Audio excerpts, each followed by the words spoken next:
Welcome to Luca is a Billionaire, where the only thing I invest in is your answers. You start by collecting materials and deciding scope.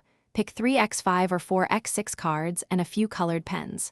First, write a single concept per card so recall stays focused, and label each with a short topic code and date. Once done, sort cards into 3 piles: to learn, to review, reference, because spacing and retrieval practice beat passive rereading. Make sure to limit each session to 20-30 cards. That keeps time realistic and learning efficient. You now transform notes into active prompts.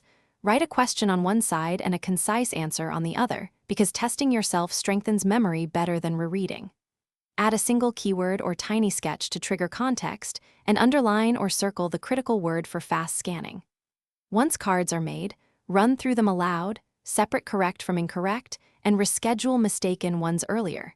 Use immediate 1 day, 3 days, 7 days spacing to build durable recall. You finish by pruning and organizing. Combine duplicate cards and rewrite confusing prompts into simpler questions, because clarity speeds review. Place cards in labeled boxes or binder rings with dividers by topic and review date, and carry a small subset for short mobile sessions.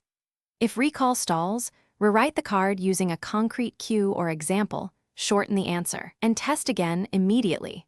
This targeted fix restores momentum and prevents bad cards from slowing your progress. Thanks for watching and please subscribe. It's the best investment you'll ever make.